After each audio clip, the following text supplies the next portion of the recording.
Hi friends, welcome to the bear farms. చూస్తున్నారా friends, ఈ వీడియోలో కనిపించే పిల్లలు వచ్చేసి 3 days చిక్స్ నాటుకోడి 8 పిల్లలు ఉన్నాయి. మీలో ఎవరికైనా కావాలనుకుంటే ఈ పిల్లలు అయితే మనం సేల్ చేస్తాము, కోడితో పాటు ఇస్తాము. పిల్ల వచ్చేసి 600 పడుతుంది, కోడి వచ్చేసి 1000 రూపాయలు పడుతుంది. వాస్తవానికి ఏంటంటే ఒక విషయం మీతో షేర్ చేసుకుందామని అయితే నేనైతే వీడియో చేస్తున్నా. ఇప్పుడు ఎప్పుడైనా కోళ్ళు అమ్మేవాళ్ళు మోసం చేస్తారు, కానీ కోళ్ళు కొనేవాళ్ళు కూడా మోసం చేస్తారని నాకు ఈ మధ్య అర్థమైంది. కస్టమర్లు అలా ఉన్నారు. తీసుకునేటప్పుడు ఒకలాగా మాట్లాడుతున్నారు, తీసుకున్న తర్వాత ఒకలాగా మాట్లాడుతున్నారు. ఇలా వన్ టైం కాదు, చాలాసార్లు జరుగుతూనే ఉంది. రీసెంట్గా మనం చిక్స్ అమ్మే నల్గొండ చిక్స్ పంపించాము.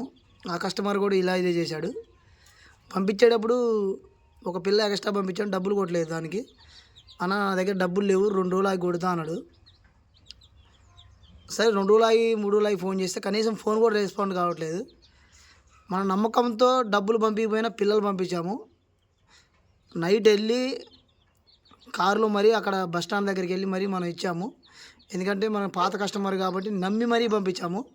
బట్ కస్టమర్ మాత్రం అంత జెన్యున్గా లేడు.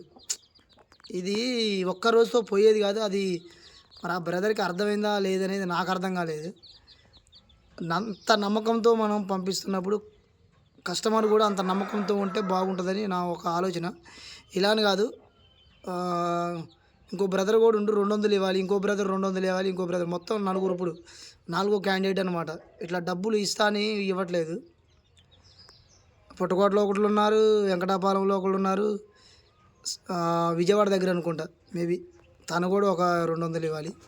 ఇలా అసలు చాలా చోట్ల కోళ్ళు అమ్మేవాళ్ళు ఫేక్ అని చెప్పుకుంటూ ఉంటారు, కానీ నాకేంటో ఇలాంటి కస్టమర్లు తగులుతున్నారు. డబ్బులు నేను మోసం చేయాల్సింది పోయి డబ్బులు నాకు ఇచ్చేటప్పుడు కస్టమర్లు మోసం చేస్తున్నారు. నాకు ఇప్పుడు ఏమర్థమైందంటే డబ్బులు అన్నీ చేతికి వచ్చిన తర్వాతనే పిల్లలు పంపించాలి. అది నాకు మాత్రం బాగా అర్థమైంది. అన్నారు రేపు ఆగి పంపిస్తా, ఎల్లుండి ఆగి పంపిస్తా, 2 రోజులు ఆగి పంపిస్తా అంటే అది వేస్ట్. అసలు నమ్మకూడదు. 500 కాడ ఫోన్ ఎత్తట్లేదు, జస్ట్ 500 కాడ 500 ఇవ్వాల్సింది పోయి ఇంకా అంత నమ్మకంతో నేను పంపించినప్పుడు కస్టమర్ ఆ నమ్మకాన్ని ఎందుకు కాపాడుకోలేకపోతుంటో నాకు అర్థం కావట్లేదు.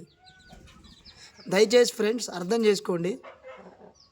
ఎంత నమ్మకంతో పంపిస్తున్నామో తీసుకునేటప్పుడు కూడా అంతే నమ్మకంతో మీరు కూడా ర్యాపో మెయింటైన్ చేసుకుంటే చాలా బాగుంటుంది. ఇట్లని కాదు, ఇంకోసారి తీసుకునేటప్పుడైనా నా కాడని కాదు ఎవరి కాడైనా సరే అమౌంట్ విషయంలో మాత్రం నిక్కచ్చిగా ఉండండి. మీ రూపాయి వాళ్ళకి ఇవ్వమాకండి, వాళ్ళ రూపాయి మీరు తీసుకోమాకండి. చెప్తున్నా కదా, దయచేసి ఈ విషయంలో మాత్రం జాగ్రత్తగా ఉండండి ఫ్రెండ్స్. నా దగ్గర కాదు, ఎవరి దగ్గరైనా సరే ఒక ర్యాపో మెయింటైన్ చేసుకోండి.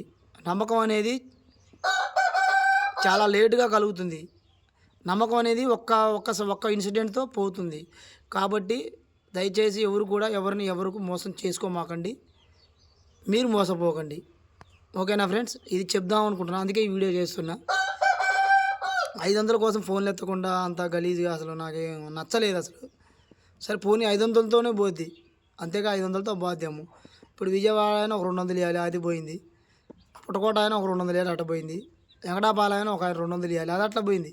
ఇక అత్తంతోనే పోతుంది, కానీ మళ్ళీ వచ్చి నన్ను అడగలేవరుగా పిల్లలు కావాలని. నేను అంత నమ్మకంతో క్వాలిటీ పిల్లలు ఇస్తున్నప్పుడు వాళ్ళు కూడా ఆ నమ్మకాన్ని మెయింటైన్ చేసుకుంటే ఇంకోసారి తీసుకోవడానికి ఇవ్వడానికి బాగుంటుంది. దయచేసి ఫ్రెండ్స్ అర్థం చేసుకోండి. నాకు జరిగినట్టు మీకు కూడా ఎవరైనా జరిగి ఉంటే ఏమన్నా కామెంట్ చేయండి. ఈ వీడియోలో కనిపించే పిల్లలు ఎవరికైనా కావాలంటే నా నెంబర్కి ఫోన్ చేయండి. Thank you friends.